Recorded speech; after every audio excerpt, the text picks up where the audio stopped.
So back in July of 2016, I took a road trip through southern Utah, visiting all the national parks in Utah.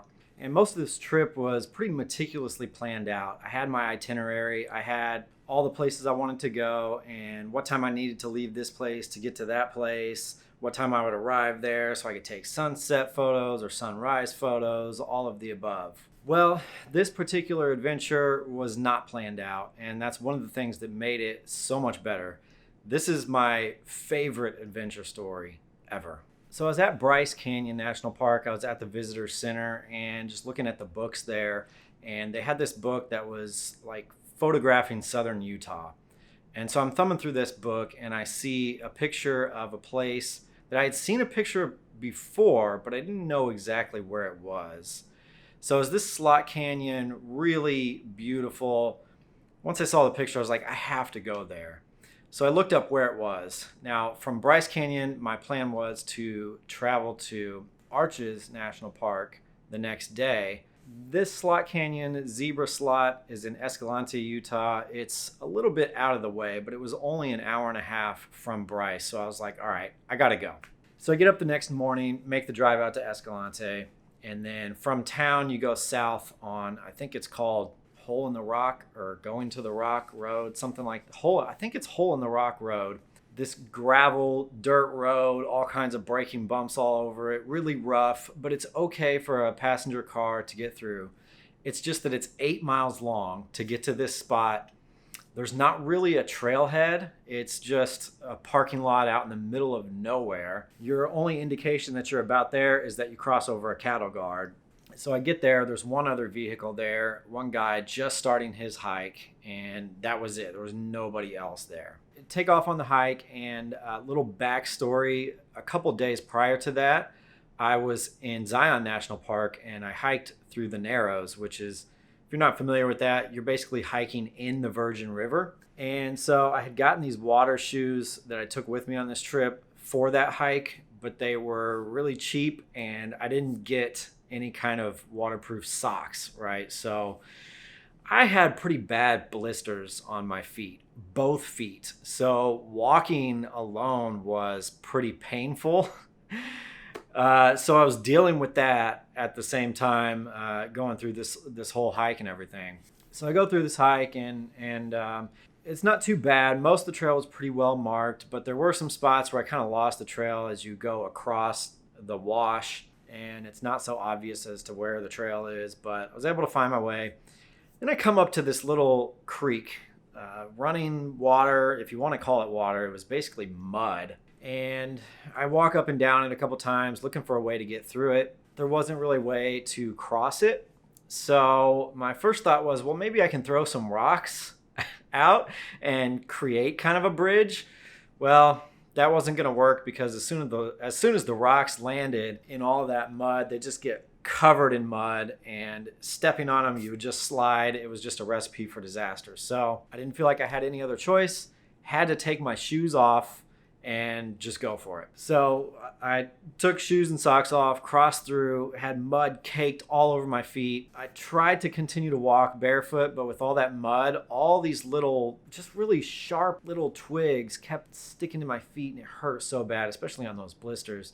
So I was like, okay, I can't do this. I got to put my shoes back on. So I grab a little rock and I'm just scraping the mud off of my feet as best as I can, because I just didn't want to get all that junk all over my shoes and socks. And then put my shoes on. As it turns out, I was almost at the slot canyon anyways. I could have just left them off. But so I had read in that book that there could be some standing water in the slot canyon. And it said, depending on how much rain the area had gotten recently, it could be anywhere from ankle deep to chest high or shoulder high. So sure enough, I get into the canyon and there is water in there. And I had my backpack on with my camera in and everything. And I start walking into the water and it's just immediately up to my waist. I mean, so I was like, okay, I guess I'll take the backpack off.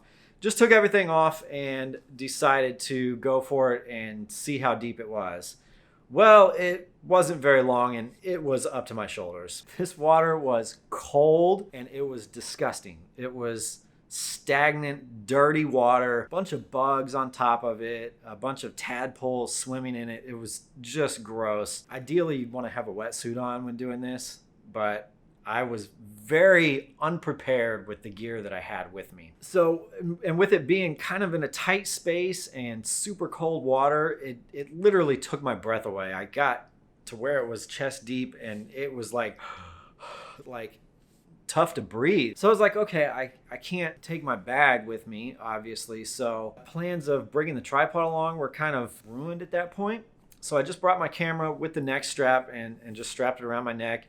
And as I'm going through that deep water, I just had to hold the camera up above my shoulders to keep it out of the water. Get through that deeper water, and there's just a lot of tight spaces in this canyon. There's some spaces where at the bottom, it's basically the two sides of the canyon just meeting. And so you really don't have a place to plant your feet. And I already had these blisters, which had kind of gotten to the point of healing a little bit, and it just tore them all up. So because I'm walking barefoot still, I didn't put my shoes back on after going through the water. I didn't take my shoes with me. Some parts I'm like scaling the walls like a spider. I have my hands back on the wall behind me and my feet in front of me, and at one point slipped, and so scraped my feet more, scraped my hand up a little bit. I made it to the back finally. You're greeted with a pretty awesome scene here on this slot canyon. The better picture though is when you go back further and look back toward the front. At one point I thought about going back and get my tripod, but it was just too much hassle to get back there, so I decided not to. So I got my pictures, and finally on the hike back out I did see some other people. So needless to say, quite the adventure, but that's not the end of the story. Turns out I did not take my wallet out of my back pocket, so it was completely soaked. So my solution to the dirty wet wallet was to first of all take everything out, obviously take the money out and let it dry out, but just took the wallet out, opened it up, and set it on top of my dashboard as I'm driving. And then later that night I hiked up to Delicate Arch and got some shots at sunset, and then stayed after dark and got some Milky Way shots. One of my best photos ever, I think, of the Milky Way behind Delicate Arch. And then as I'm walking back, well, first of all, I got lost on the hike back in the dark because you can't really see the trail very well using a flashlight and everything. But there was this big fireball in the sky, and we didn't know what it was. It was like, was that like some kind of crazy meteor shower or something? But as it turns out, it was like a space shuttle or something. It was on the news the next day or so, where there was some kind of space shuttle re-entering the atmosphere. And so I got to witness that. Unfortunately, I didn't have my camera out, so I didn't get a picture of it, but it was pretty spectacular. Those are the kind of days that I really, really live for. Quite an adventure, so much fun. Up early in the morning until late at night, just a full day out in nature, doing all kinds of crazy stuff. Unfortunately, I wasn't filming yet. I wasn't to the point of wanting to make videos yet. It was just all about the still pictures. Next time I go on some crazy adventure like that, I'll have the camera with me and I'll be rolling. I hope you enjoyed that story. Give me a thumbs up if you liked it. Leave a comment below. Let me know what your craziest adventure is. Hopefully we'll be back to riding videos soon. I know that we will, actually, because I'm heading out to Phoenix actually tomorrow. Gonna do 3 days of riding out there in Phoenix and Sedona, so some good videos will be upcoming. Thanks for watching. I'll see you in the next adventure.